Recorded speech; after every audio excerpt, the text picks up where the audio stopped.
मौत भी तुझसे हारी है, कोमल है कमजोर नहीं तू।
और अंबर जैसे तारों से भारत माँ का सजा रंग परम पिता के प्यारों से मंदिर सजता मूरत से मन में जग उजियारा होगा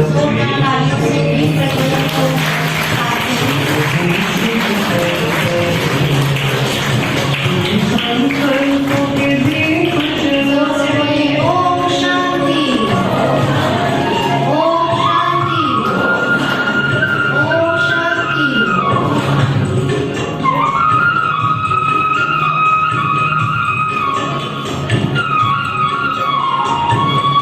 एक बार सभी जोर से बोलेंगे ओम शांति। ओम शांति। आज तो आप शक्तियों का दिन है। आज क्योंकि हम सभी अंतर्राष्ट्रीय महिला दिवस मना रहे हैं, तो एक बार मैं आप सभी को महिला दिवस की बहुत बहुत बधाई देती हूँ। बधाई हो, बधाई हो, बधाई हो।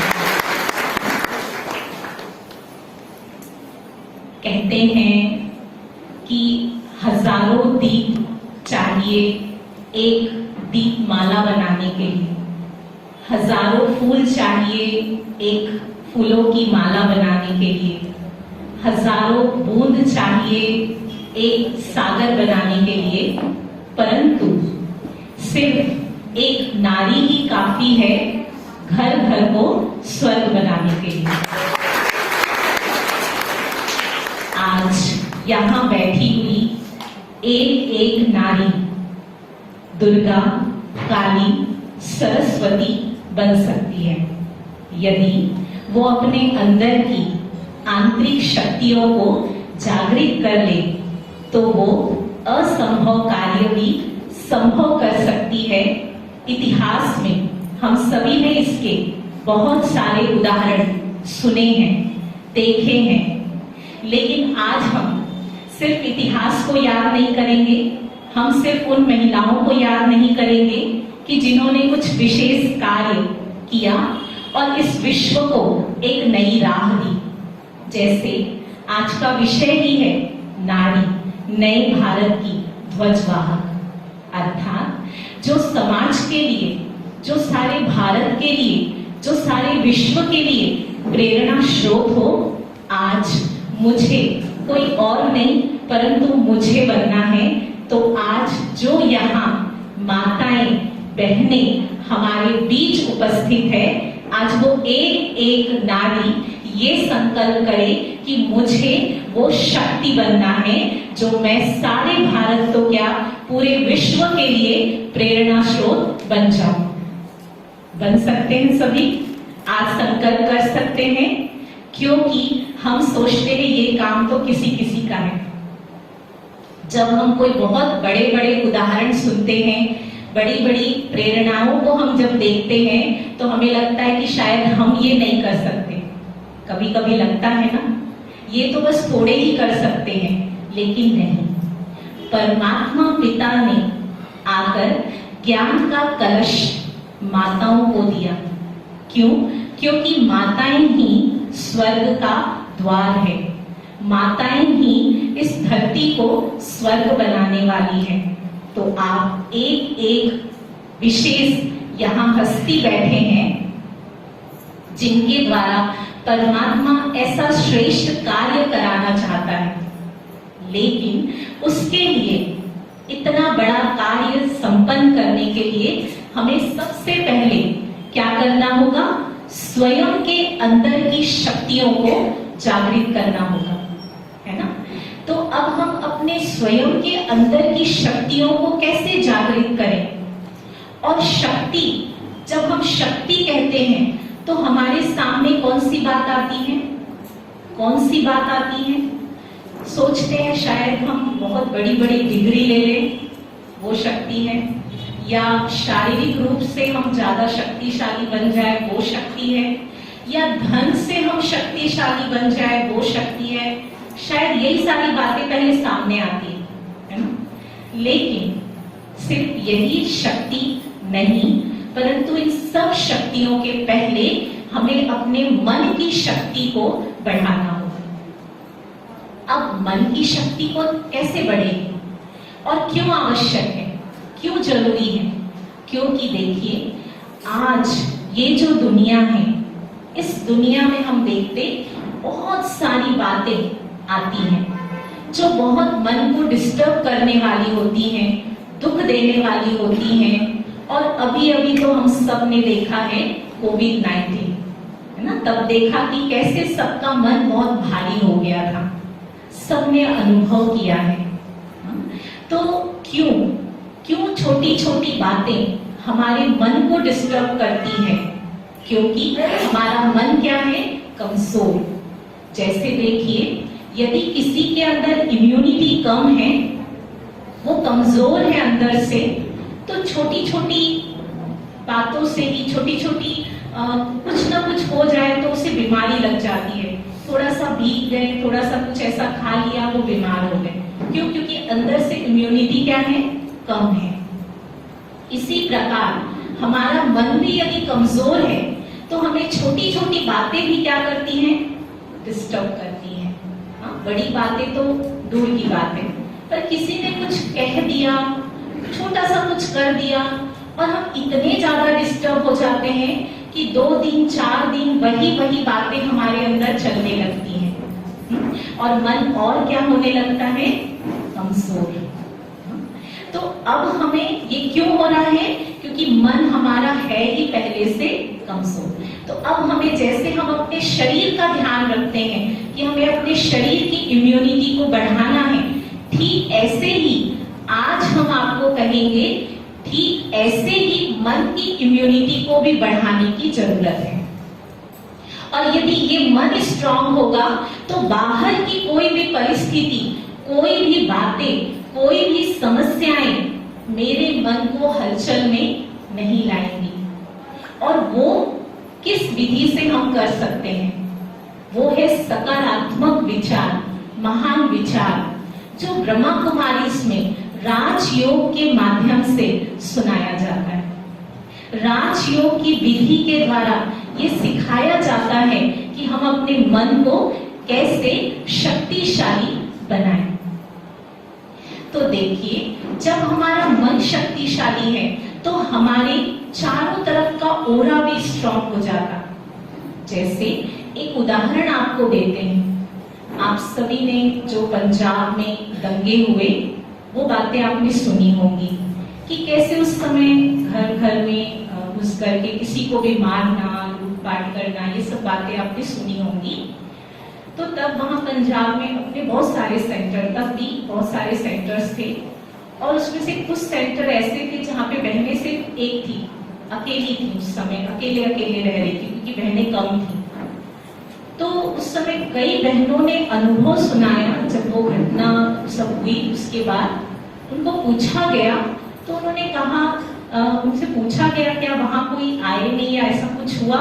तो नहीं। तो उन्होंने कहा आए, लेकिन वो तो जब उन्होंने आए और देखे तो वो यही कहने लगे, दीदी, और नमस्ते करके चले गए। हाँ, वो ये कहने लगे कि हम गलत जगह आ गए। एक बहन जी का उदाहरण, तरन तारण की एक बहन जी का उदाहरण, उन्होंने बहुत सुंदर अनुभव सुनाया कि 10 लोग, 8-10 लोग वहां अंदर सेंटर में, बहन जी ऊपर से आई तो उन्हें तो पता था बाहर ये सब माहौल चल रहा है, लेकिन वो अनजान बन गई। और उन्होंने कहा, अच्छा भैया आइए, आप लोग कैसे आना हुआ? उनको बिठाया, आइए आप लोग बैठिए, परमात्मा के घर में आपका स्वागत है, ये आपका ही घर है। और वो बिल्कुल उनको बोलने का चांस नहीं दिया। और वो जो दीदी थी वो सुनाती गई कि यहाँ पे परमात्मा ऐसे ज्ञान देते, भाई जी ऐसे ज्ञान देते। तो वो भाई जी कह करके उन्हें बहुत सारी बातें बताई और उनको फिर प्रसाद भी खिलाया। उसके बाद वो लोग उठ के जाने लगे। तो उसमें से आपस में वो कुछ कुसुर करने लगे सब कोई। तो उसके बाद फिर सबने अपने जेब से कुछ निकाला और वहां भंडारी थी, वहां डालने लगे।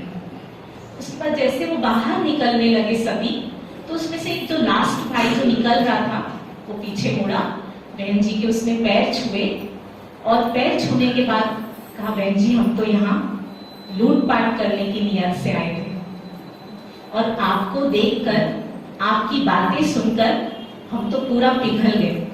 हम यहाँ लेने आए थे, लूटने आए थे और आज हम यहाँ दे के जा रहे हैं।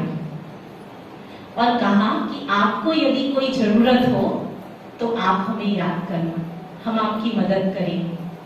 तो देखिए ये कौन सी शक्ति थी, ये कौन सी पावर थी। ये सिर्फ बाहर से मीठा मीठा बोलने की पावर नहीं थी। ये कौन सी पावर थी? ये मन की शक्ति की पावर थी। और वो जो मन अंदर से शांत है, हल्का है, खुश है, शक्तिशाली है, वो पॉजिटिव है, वो ऑरा हमारे चारों तरफ होता है। ये कौन सी शक्ति है जो रोज हम वो अभ्यास करते हैं? ये एक बेसिक अभ्यास है, ये बहुत सुंदर निराला अभ्यास है जो हम रोज करते हैं। वो है, मैं एक चैतन्य शक्ति आत्मा हूं। ना मैं स्त्री हूं, ना मैं पुरुष हूं। ये तो सिर्फ ऊपर का एक चोला है जो हमने धारण किया है, जिसको हम छोड़ देते हैं। रियल में मैं तो एक ज्योति बिंदु आत्मा, उस परम पिता परमात्मा की संतान हूं। हम सब रोज गाते हैं भगवान के आगे, क्या गाते हैं? तुम ही हो माता पिता, तुम ही हो, गाते हैं सभी। इसका मतलब भगवान मेरा पिता, माता, मैं उसकी कौन? संतान।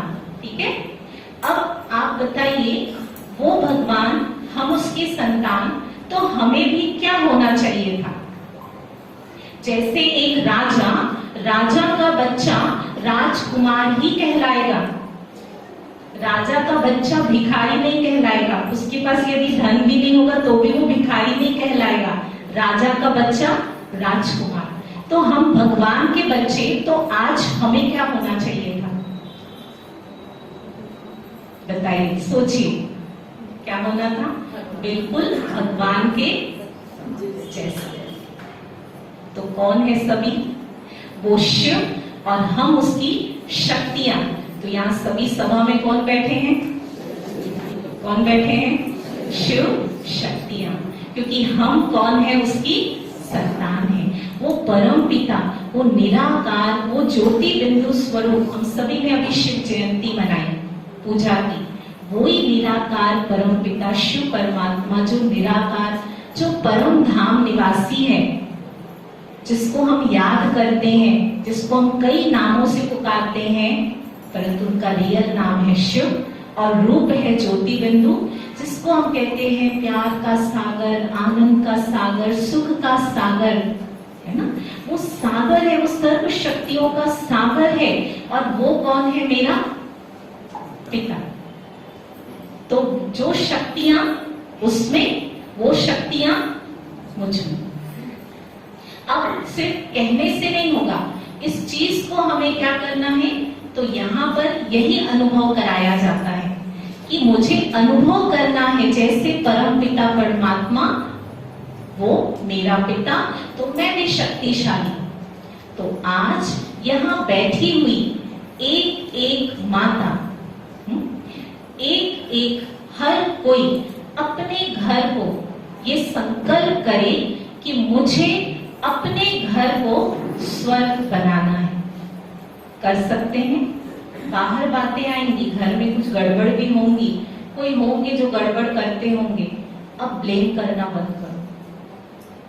क्या करना है?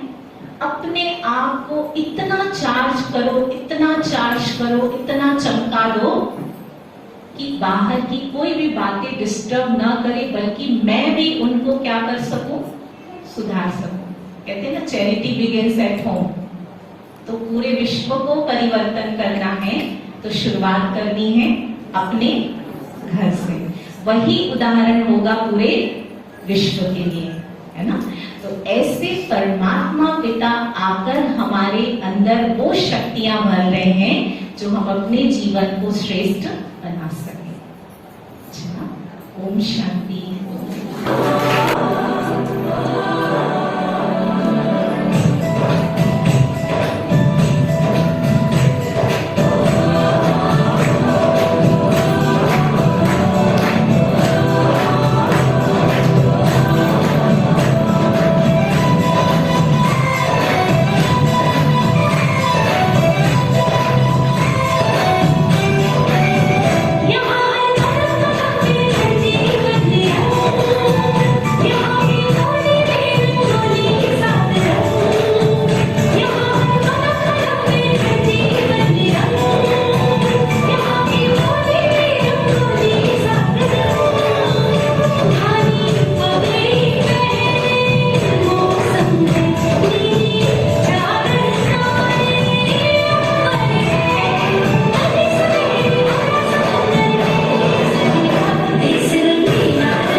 शांति।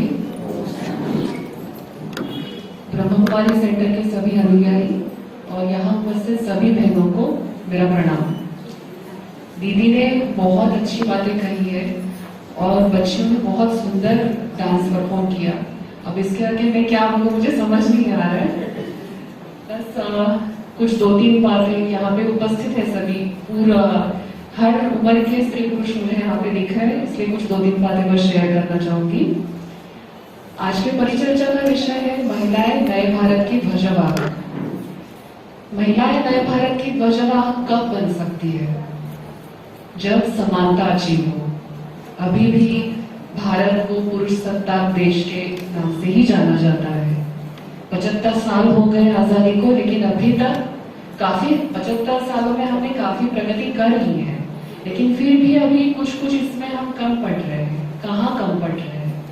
जैसे अभी दीदी ने बताया कि जो शुरुआत करनी है बदलाव की, वो हमें अपने घर से करनी है। हर औरत को अपने घर से करनी है। कैसे कर सकते हैं शुरुआत हम? अभी यहाँ पे बच्चे भी हैं, छोटे लड़के हैं, मैं इनको पूछूं क्या लगे घर में रो रहे होते हैं तो इनको कैसे चुप कराया जाता है? बच्चों क्या बोला जाता है? क्या लड़कियों की तरह रो रहे हो बोला जाता है ऐसे? तो ये कौन बोलता है उनसे? घर के बड़े ही बोलते हैं, माँ ही बोलेगी या दादी ही बोलेगी। तो उस छोटे ही बच्चे के जहन में क्या बैठ जाता है? अच्छा लड़कियों का काम है रोने का, मर्द या पुरुष कभी रोते नहीं है। तो क्या हुआ? सालों साल ऐसे ही उनकी भावनाओं का दमन कर करके उनके दिमाग में हम ही लोग भेदभाव पैदा करते हैं। फिर ये जो सालों साल दमन होता है भावनाओं का, वही फिर आगे जाके शारीरिक या शाब्दिक हिंसा में परिवर्तित होता है। तो अगर हम अपने घरों से ही ये शुरू करें कि जैसे लड़का और लड़की ये भेद ना करके, लड़कों को रोना है तो रोने दो, उनको समझाओ, लेकिन ये मत बोलो कि लड़कियों की तरह मत रोना। क्यों रो रहे हो भाई, क्या तकलीफ है, उससे डिस्कस करो। वो उसकी परेशानी कम करने की कोशिश करो। मिनटों में चुप कराने की कोशिश में गलत धारणाएं मत अपनाओ। दूसरी चीज हम क्या कर सकते हैं? अगर घर में हम अपने ही बच्चों को औरतों की इज्जत करना सिखाए, तो आगे जाके औरतों को ये जो जुल्म सहने पड़ रहे हैं या फिर जो बहुत सारे अपराधों को फेस करना पड़ रहा है, वो नौबत ही नहीं आएगी। जैसे अनुशासन, शिक्षा, संस्कार हम लड़की को देते हैं घर में, सेम वही हमें लड़कों को भी देना है। अगर हम लड़की को बोलते हैं शाम 7 बजे के बाद घर से बाहर ना निकलो, तो हमें लड़कों को भी ये बोलना है शाम 7 बजे के बाद बाहर जाके आवारागर्दी नहीं करनी है। तो ये सारी चीजें, ये छोटी छोटी बातें हैं जो हम खुद अपने घरों में आजमा सकते हैं। यहाँ काफी बड़े बुजुर्ग लोग भी मुझे दिख रहे हैं, शायद उनको मेरी ये बातें पसंद ना हो, लेकिन प्लीज एक बार शांति से बैठ के घर में इस बातों पे विचार विमर्श करें। आगे जाके अगर ये सुरक्षित माहौल रहेगा घर में भी और बाहर भी लड़कियों के लिए, तो ही लड़कियां अपने क्षमताओं का पूरा विकास कर पाएगी। और जो जरूरी है नए भारत में, जो हम 50% नारी शक्ति है भारत की, अगर वो भी फुल फोर्स में प्रोफेशनल कोर्सेज में आ जाए, या हर जगह जैसे पुलिस स्टेशन हो, वकील हो, डॉक्टर हो, या और भी, ये तो ट्रेडिशनल प्रोफेशन है, और भी जो नॉन ट्रेडिशनल प्रोफेशन है, वहां भी अगर समान मात्रा में पुरुषों के कंधे से कंधा मिला के नारियां भी हो, तभी पूरा समाज नारियों के लिए सुरक्षित रहेगा। और हमें यही अचीव करना है। आज यहाँ मुझे बुलाने के लिए मैं ब्रह्मकुमारी सेंटर के आभारी हूँ। बहुत अच्छा लगा आप सबसे मिलके, और आप सभी को जागतिक महिला दिन की एक बार शुभकामनाएं। धन्यवाद।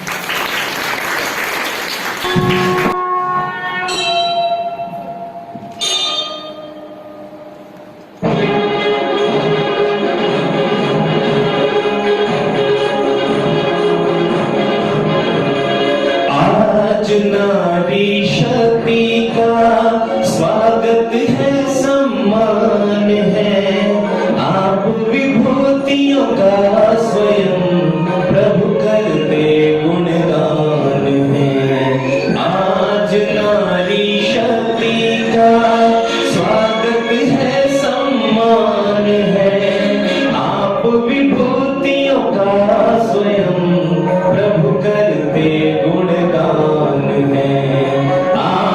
नारी शक्ति का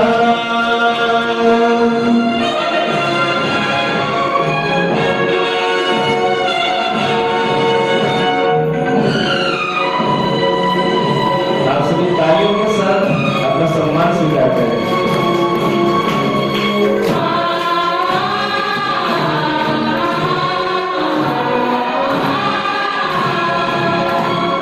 आज खिली है सारी फिजाएं, स्वागत करती है दसों दिशाएं। आज खिली है सारी फिजाएं, स्वागत करती है दसों दिशाएं। पर्वत आसमां झुक कर आपको करते प्रणाम है। आज नारी शक्ति का स्वागत है, सम्मान है। आप विभूतियों का स्वयं प्रभु करते गुणगान है। आज नारी शक्ति का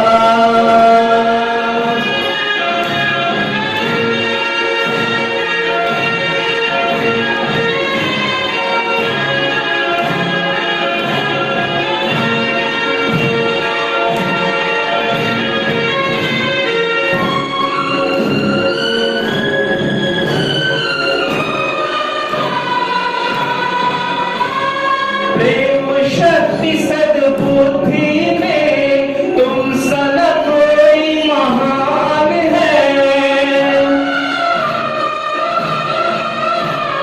प्रेम शक्ति सद्बुद्धि में तुम सन कोई महान है। तुमसे ही समाज में होना परिवर्तन उत्थान है। आज नारी शक्ति का स्वागत है, सम्मान है। आप विभूतियों का स्वयं प्रभु करते गुणगान है। आज नारी शक्ति का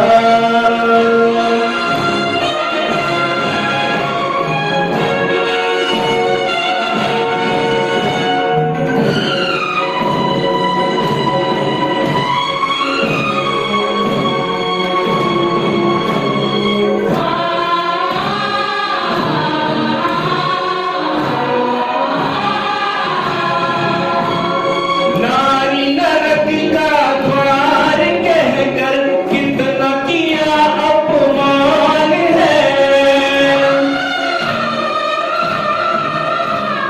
नारी नरक का द्वार कहकर कितना किया अपमान है।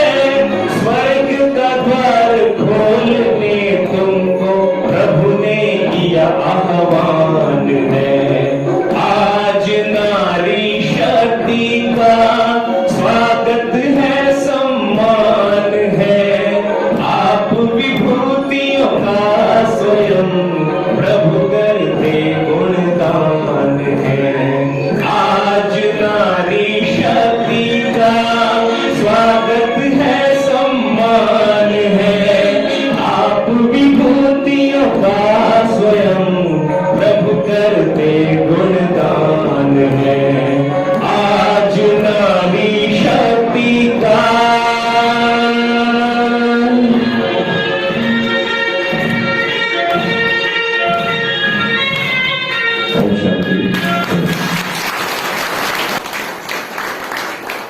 हम सबको आशीषित करें आदरणीय रूपाली जी।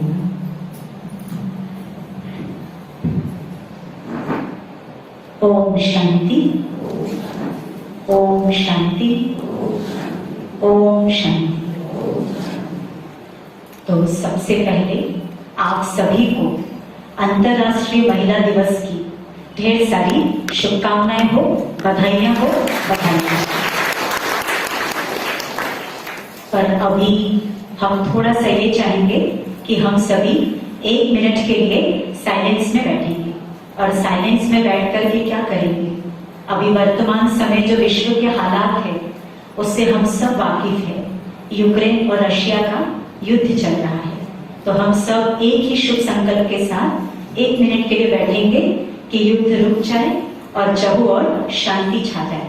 तो आइए 1 मिनट के लिए हम शांति की मंगल कामना करते हैं।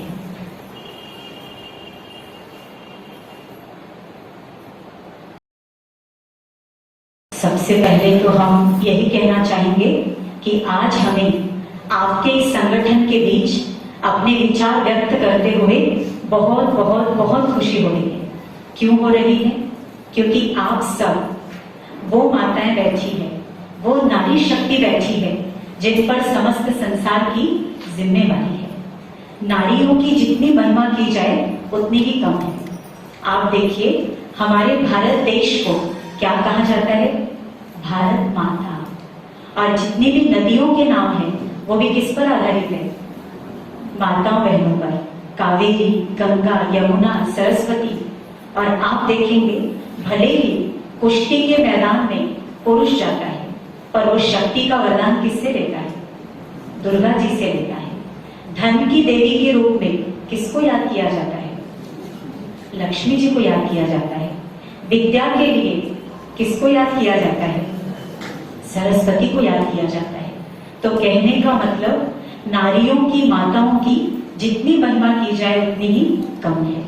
और हम कहते कि नारी न केवल बच्चों की जननी है बल्कि वो मातृत्व की, स्नेह की, प्रेम की, त्याग की और बलिदान की भी जननी है। और आज संसार में जितने भी सफल व्यक्तित्व हुए हैं, पुरुष व्यक्तित्व, उनके पीछे भी किसका हाथ रहा है? नारी का। चाहे वो वीर शिवाजी हो, चाहे वो महात्मा गांधी जी हो, चाहे वो रामकृष्ण परमहंस जी हो, हर एक के पीछे एक नारी का महत्वपूर्ण योगदान रहा है। और आज हमें आपके बीच में ये बताते हुए बहुत हर्ष हो रहा है कि प्रजापिता ब्रह्मा कुमारी ईश्वरीय विश्वविद्यालय इस संसार का एक सबसे बड़े से बड़ा आध्यात्मिक संगठन है जिसका नेतृत्व, जिसका संचालन महिलाएं कर रही है। और ये संस्थान 86 वर्षों से समस्त विश्व की सेवा में सेवारत है। नैतिक मूल्यों की स्थापना, चरित्र निर्माण का कार्य, विश्व बंधुत्व, एकता, शांति, इन सब सकारात्मक भावनाओं को कायम करने का कार्य ये संस्था कर रही है। पर इस संस्था को चलाने वाला स्वयं वो निराकार परमपिता परमात्मा शिव है। पर उन्होंने अपने ईश्वरीय कार्य का जो ध्वजवाहक है वो किसको बनाया है? महिलाओं को बनाया है। तो आप सबको खुशी हो रही है? तो हम यही चाहेंगे कि सिर्फ हम ही नहीं, समस्त संसार की महिलाओं का आज वो परमात्मा आह्वान कर रहे हैं कि मैं आया हुआ हूँ इस भारत को फिर से स्वर्णिम भारत बनाने के लिए। बापू जी का जो राम राज्य का सपना था उसे साकार रूप देने के लिए वो निराकार परमपिता परमात्मा शिव अवतरित हो चुके हैं 86 वर्षों से। अब 86 सालों से परमात्मा का कार्य चल रहा है और वो चाहते हैं कि संसार की समस्त नारियां, समस्त बहनें इस कार्य में शामिल हो जाए। तो आप में से जो समझते हैं कि हम सब इसमें शामिल होने के लिए तैयार हैं, वो जरा एक बार आज हाथ खड़े करें। मतलब यहाँ आके समर्पित नहीं होना है आपको। ये भी डर लग रहा होगा कईयों को कि भाई दिल्ली जैसे थोड़ी ना आना पड़ेगा यहाँ पर। तो आप रहेंगे अपने घर परिवार में, पर घर परिवार में रहते हुए परमात्मा के कार्य में सहयोगी बनना है, मददगार बनना है। तो कैसे मदद करनी है वो सब हम आपको बताएंगे। आप घर गृहस्थ में रहते भी कर सकते हैं। अब एक बार फिर से हम हाथ उठाते हैं जो कहते नहीं हम इस कार्य में जरूर शामिल होंगे, जरा एक बार हाथ खड़े करेंगे अच्छे से। तो सबसे पहले हम बात करते हैं भौतिक विकास की। तो आज हम देखते भौतिक विकास के लिए या हम उसमें कहें हम अपनी शारीरिक शक्ति को भी बढ़ाने के लिए या शारीरिक रूप से सुंदर दिखने के लिए भी कितने प्रयास करते हैं। आज बड़े बड़े ब्यूटी पार्लर खुल गए और बल्कि लोग और क्या चाहते हैं कि हमारी उम्र पता न चले। इसके लिए प्लास्टिक सर्जरी तक करवा देते हैं कि हमारी उम्र किसी को पता न चले। एक ऐसी छोटी सी घटना याद आती है, कहते एक बार एक बस में एक ही सीट खाली थी, 2 महिलाएं उसमें चढ़ी आप दोनों के बीच में आपस में डिस्कशन होने लगा, इस सीट पर मैं बैठूंगी, मैं बैठूंगी। अब इतने में वहां एक व्यक्ति खड़ा था, उस भाई ने क्या कहा, आप में से जो बड़ी उम्र का है ना, वो इस सीट पर बैठ जाए। तो अब वो दोनों एक दूसरे को कहने लगे, आप ये बड़ी उम्र वाली है, वो कहती ये बड़ी उम्र वाली है, और आप बड़ी उम्र वाले, आप बड़ी उम्र वाले, ऐसे करते करते पूरा सफर तय हो गया और उनको जहां उतरना था वो स्थान आ गया। तो कहने का मतलब क्या है कि हम शारीरिक सुंदरता के लिए, भौतिक विकास के लिए अटेंशन तो देते हैं। तो भौतिक विकास में धन, जायदाद, संपत्ति, बैंक बैलेंस होना चाहिए, इन सब बातों पर हम गौर करते हैं। तो इसकी मना नहीं है, हम ये सब जरूर करें, पर कैसे करना है इन सब चीजों का भी विकास, कि हमें दूसरे को गिरा करके और स्वयं का विकास नहीं करना है, चाहे फिर वो कोई भी क्षेत्र हो। अगर हम ईर्ष्या रखते, दूसरे को गिराने की भावना रखते, तो हम कभी आगे नहीं बढ़ सकते। तो हमेशा क्या संकल्प रखना चाहिए, मैं भी आगे बढ़ूं, मेरा भी विकास हो और सब आगे बढ़े। बस इसी भावना के साथ हमें अपने घर गृहस्थ में भी रहना है। ऐसे एक छोटी सी बात, किसी से पूछा गया कि कार पुरानी कब होती है, तो जवाब आया, जब पड़ोसी के घर में नई कार होती है तो हमारी कार पुरानी हो जाती है। तो आज यही दौर चल रहा है, हम बस एक दो को देखते रहते हैं, किसके पास क्या है और हमारे पास ये चीज क्यों नहीं। तो हमें इन सब चीजों में बराबरी करने की कोई आवश्यकता नहीं है। और कई बार हम देखते लोगों के पास कितना भी आ जाए, पर उसके बावजूद भी कभी संतुष्ट नहीं होते और कहते अगर संतुष्टता है तो सबसे बड़े से बड़ा वो धन है। और अगर संतुष्टता नहीं है और व्यक्ति के पास करोड़ों आ जाए, अरबों खरबों आ जाए, उसके बावजूद भी वो खाली है। तो संतुष्टता एक बहुत बड़े से बड़ी प्रॉपर्टी है, एक बहुत बड़े से बड़ा गुण है। तो आज हम एक संकल्प करें कि मैं जिन भी परिस्थितियों में हूँ, मुझे उसमें संतुष्ट रहना है और जो मुझे मिला है उसके लिए प्रतिदिन हम उस प्रभु पिता का शुक्रिया अदा करें कि भगवान ने मुझे जो कुछ भी दिया उसके लिए उनका तहे दिल से शुक्रिया। तो निश्चित हमें संतुष्ट रहने की कला अपने जीवन में आ जाएगी। अब दूसरा विकास, मानसिक विकास। तो मानसिक विकास का मतलब हमारे मन के विचार बहुत पॉजिटिव होने चाहिए, बहुत सकारात्मक। तो कई बार क्या होता, कोई नेगेटिव परिस्थिति आ गई, जो हम चाहते वैसा नहीं हो रहा है, हमारी चाहना के विपरीत हो रहा है, तो उस समय मन में कैसे थॉट चलने लगते हैं, कैसे थॉट आने लगते हैं, नेगेटिव। पर ये सबसे बड़ी कला है, परिस्थिति चाहे कैसी भी है, पर हमारे मन के विचार कैसे होने चाहिए, सकारात्मक, पॉजिटिव। क्योंकि अगर परमात्मा कहते मन की स्थिति सकारात्मक है, तो आप विपरीत से विपरीत परिस्थितियों को भी आप बदल सकते हैं। इतनी हमारे मन की सोच में ताकत है।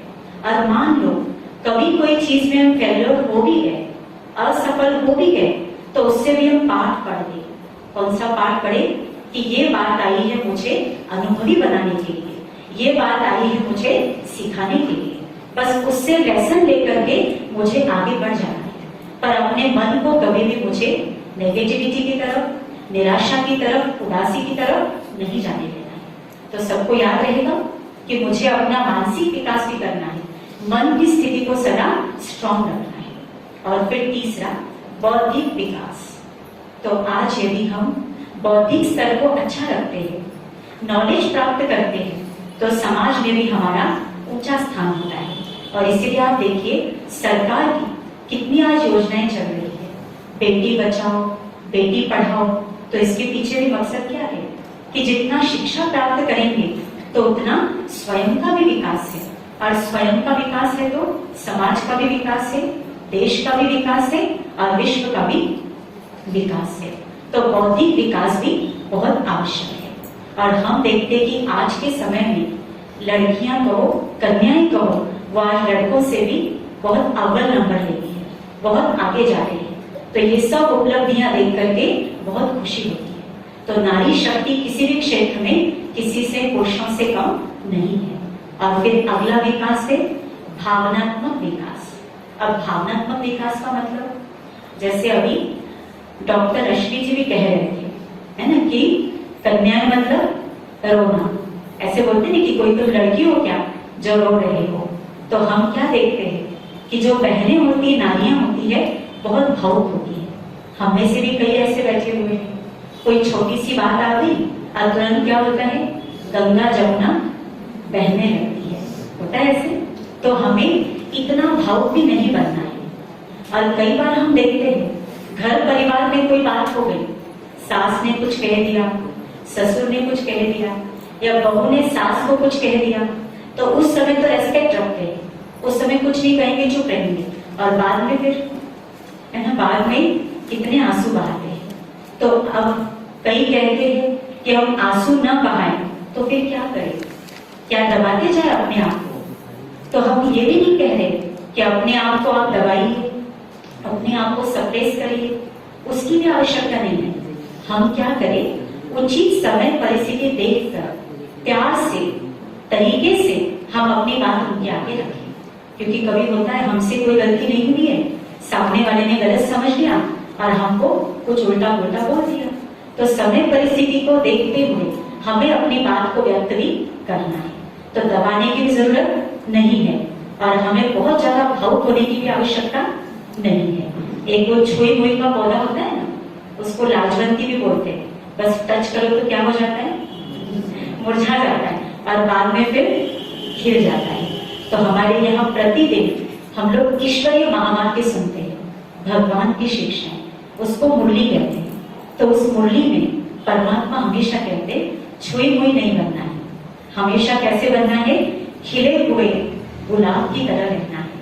तो आप में से जो समझते हैं कि कुछ भी हो जाए मुझे हमेशा खिले हुए गुलाब की तरह रहना है, वो जरा एक बार हाथ उठाइए। आज सब उठा रहे, अब अपने आप के लिए एक बार ताली हो जाएगी। देखिए संकल्प करके जाएंगे ना तो निश्चित आप खिले हुए गुलाब की तरह रह सकेंगे। और कभी भी कोई बात आ जाए ना तो आप राज ऋषि भवन की सभा को याद कर लेना, इस हॉल को याद करना और याद करना कि हमने हाथ उठाया कि हमें कैसे रहना है, खिले हुए गुलाब की तरह। और आपने देखा ही होगा कोई मुस्कुराता हुआ व्यक्ति हमारे सामने आ जाए और मान लो हम उदास भी है उस समय, तो उसको देख के हमारे चेहरे पर भी तुरंत क्या आ जाती है, खुशी आ जाती है। और कोई उखड़ा हुआ चेहरा लेके आ जाए, उदास व्यक्ति आ जाए, तो हमारी खुशी भी उसको देख के कभी कभी ऐसे हो जाता है ना। तो अब हमें किसी के प्रभाव में आके अपनी खुशी को गायब नहीं करना है, बल्कि मुझे इतना खुशनुमा रहना है कि जो मेरे पास आए वो भी मुझसे खुशी लेकर के जाए। तो आज का ये अंतर्राष्ट्रीय महिला दिवस आपके जीवन के लिए यादगार बन जाएगा। तो अभी आप सब क्या करेंगे, अभी क्या करेंगे, 1 मिनट की एक्सरसाइज करते हैं। बहुत देर हो गया ना बैठे बैठे, तो अभी आप खिले हुए गुलाब की तरह रहने की शुरुआत यहीं से करके जाएं, ठीक है। तो जैसे इधर 4 लाइन बैठी हुई है ना, तो अपने अपने स्थान पर बहुत शांति से खड़े होंगे और आपके पास वाला जो है ना उसकी तरफ अपना पेट फेस करके खड़े हो जाए, ठीक है। खड़े हो जाइए एक बार। जो बोलूंगी आपको मेरे पीछे बोलना है। तो पहले अच्छे से सामने वाले को देख करके मुस्कुराइए, स्माइल करिए। मैं हमेशा आपका सहयोग करूंगी, आप बहुत अच्छे हो। मैं हमेशा आपका सहयोग करूंगी। धन्यवाद। अपनी जगह बैठ जाइए।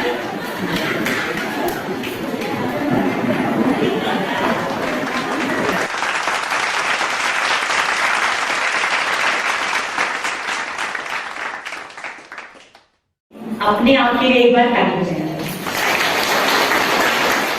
आप सबने बहुत उत्साह से, खुशी से हाथ उठाए, तो ऊपर से परमधाम से वो परमात्मा पिता भी आप सबको देख करके बहुत खुश हो रहे हैं।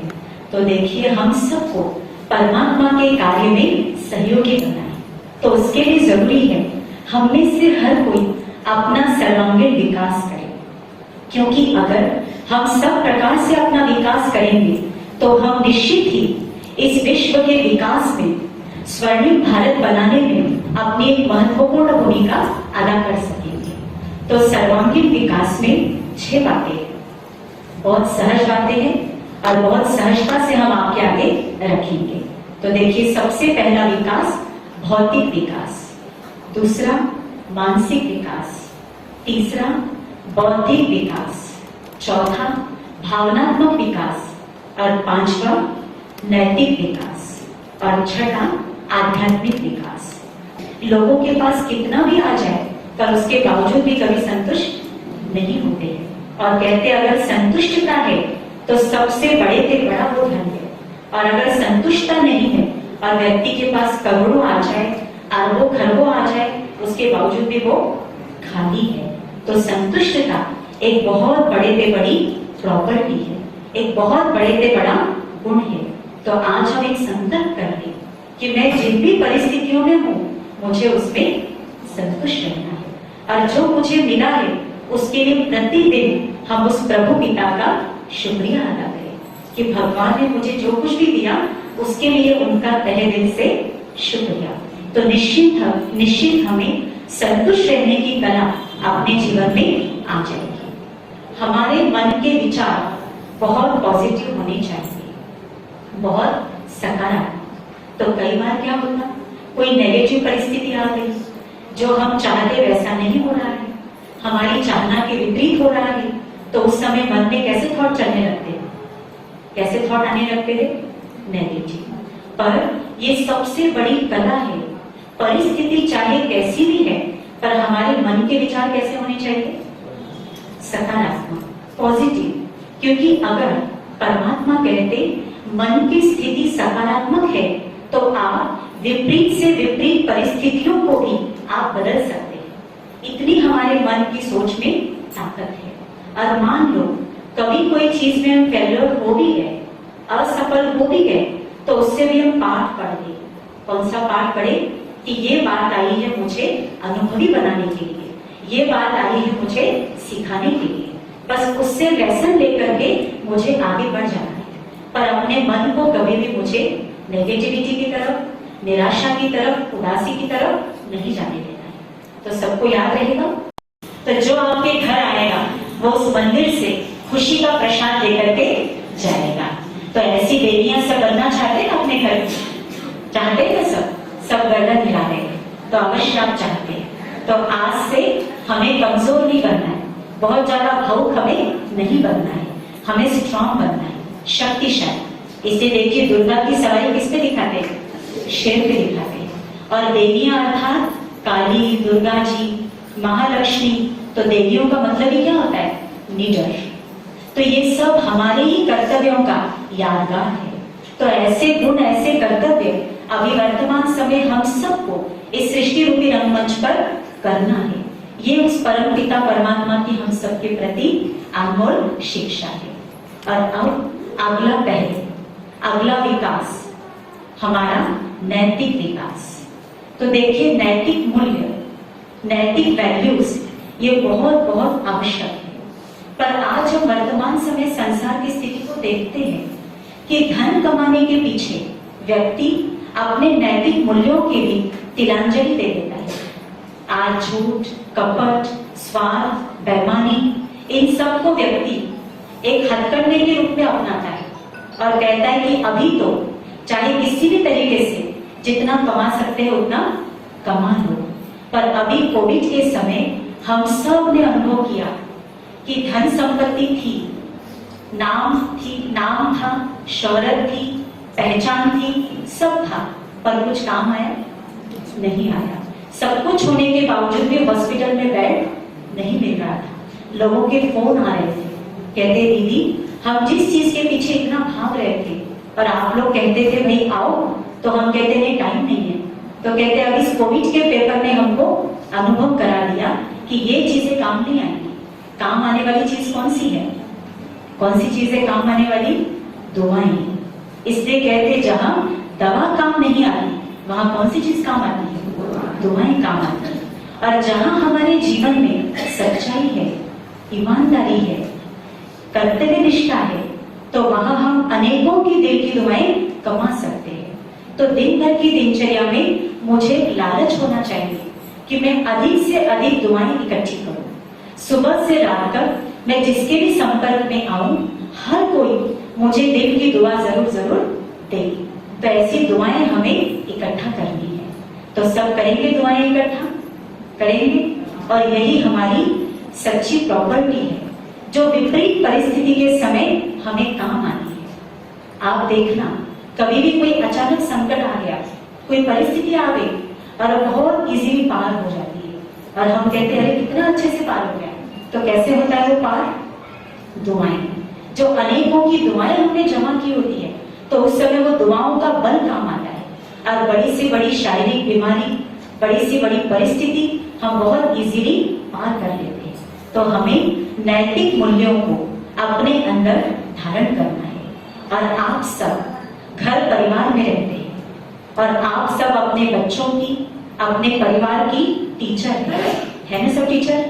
तो आपके जीवन को देखकर बच्चे भी आपसे मूल्यों का पाठ सीखेंगे, और हम अपने जीवन से जितना अच्छा सिखा सकते हैं उतना हम मुख से बोल करके नहीं सिखा सकते।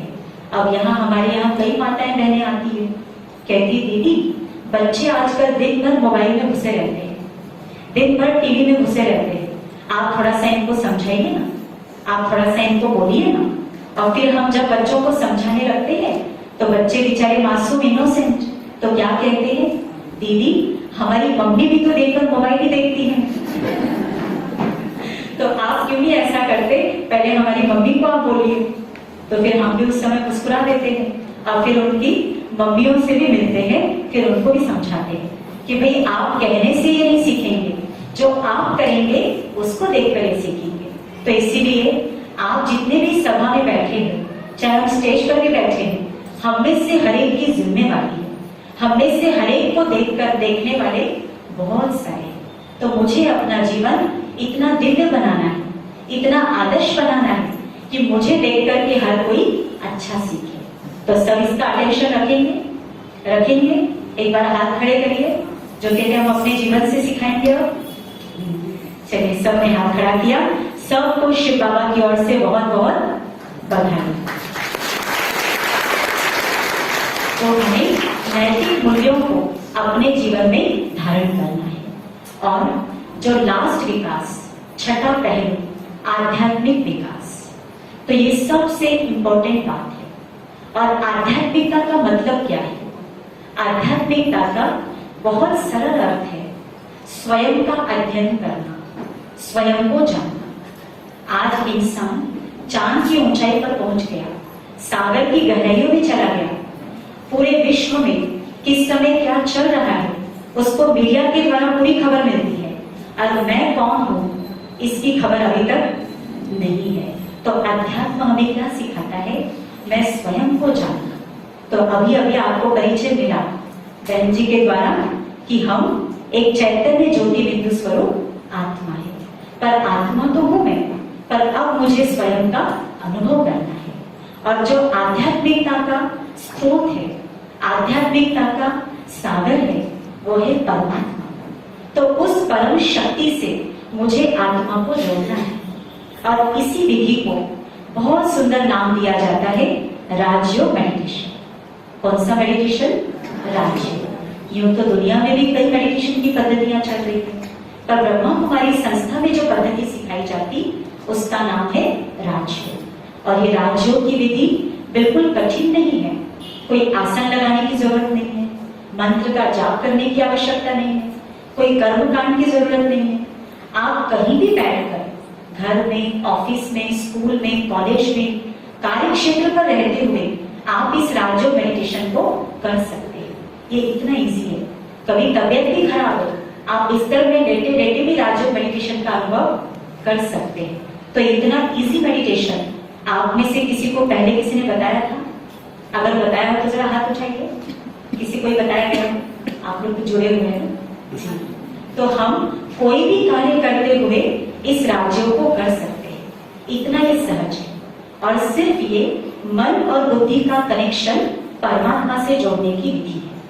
तो कल से 7 डेज का राजयोग का शिविर यहाँ रखा गया है, जिसका समय रहेगा सुबह 8 से 9, शाम को 7 से 8। आप दोनों में से कोई भी एक समय पर आकर इस राज्यों की विधि को सीख सकते हैं। ठीक है, तो आप सबका कल से भी होने वाले राज्यों शिविर के लिए तहे दिल से है ना आमंत्रण है, आप सबका वेलकम है। ठीक है, और ये राज्यों का अभ्यास करके हम अपने आप को दिन भर की दिनचर्या में उस परम शक्ति की छत्र छाया में अनुभव करने लगते हैं। हर पल हमें महसूस होता कि हम अकेले नहीं हैं, हमारा साथी कौन है?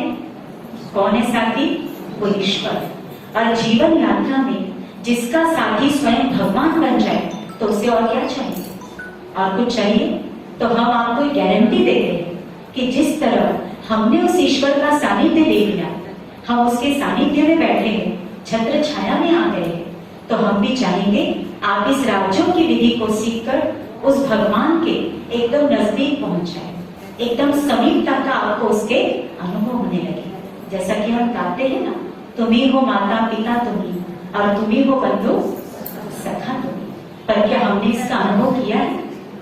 पूछिए आज अपने आप से कि वो मेरा माता भी है, पिता भी है, मेरा दोस्त भी है, टीचर भी है, वो मेरा सब कुछ है। तो ये समय चल रहा है जबकि भगवान सब संबंधों का सुख दे रहे हैं, सब संबंधों का अनुभव करा रहे हैं, और वो समय अब जारी है। तो हमें इस स्वर्णिम अवसर का पूरा पूरा लाभ लेना है, क्योंकि परमात्मा के आने का भी समय फिक्स है और उनके वापसी का भी टाइम फिक्स है। और अब बहुत जल्दी ये सृष्टि और युग परिवर्तन होने वाला है। तो कहीं ऐसा ना हो जाए कि भगवान के वापसी का समय आ जाए और मैं अपनी झोली खाली ही पाऊं, तो फिर कितना पश्चाताप होगा। तो इसीलिए हम बार बार बस ये कहना चाहेंगे, समय की नाजुकता को देखते हुए उस परम शक्ति को हम पहचाने कि किस रीति उनका गुप्त रीति कार्य चल रहा है, और हम आने वाले समय के लिए उस स्वर्णिम भारत में चलने के लिए अपने आप को लायक बनाएं, अपने आप को योग्य बनाएं। इन्हीं शुभ भावनाओं के साथ ओम शांति।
के साथ बच्चियों का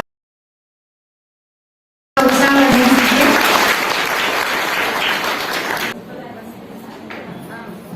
मंच पर उपस्थित आदरणीय रश्मि मैडम, आर्य समाज दयानंद शिक्षा समिति ये सब मैं जा चुकी थी, पर मैं ब्रह्म कुमारी वाले में पहली बार आई हूँ, इसलिए मुझे खुशी भी है। और जो आप प्रोग्राम बता रहे हैं उसमें हम लोग सहयोग भी करेंगे और अपने यहाँ भी ऐसा प्रोग्राम करवाएंगे। तो अंत में मैं यही कहना चाहूंगी कि आप लोग लड़के और लड़कियों में समानता का व्यवहार करें। आज यहाँ से यही शपथ लेके जाइए। धन्यवाद।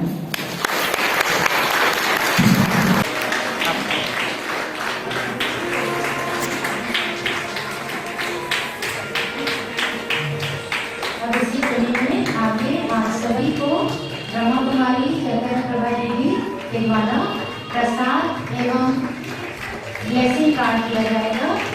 साथ ही एक बुक आप सभी को दी जाएगी जो माउंट आबू से प्राप्त हुई है, नारी तू कल्याणी बन।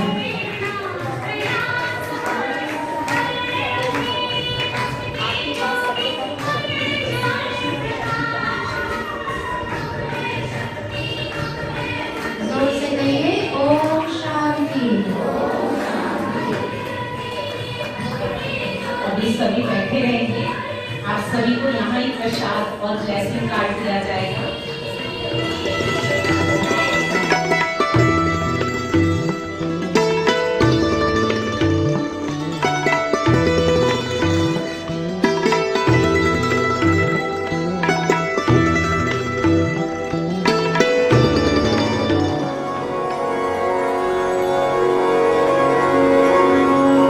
हे मेरे मीठे मीठे रूहानी बच्चों, मैं इस वसुधा पर अवतरित हो चुका हूं।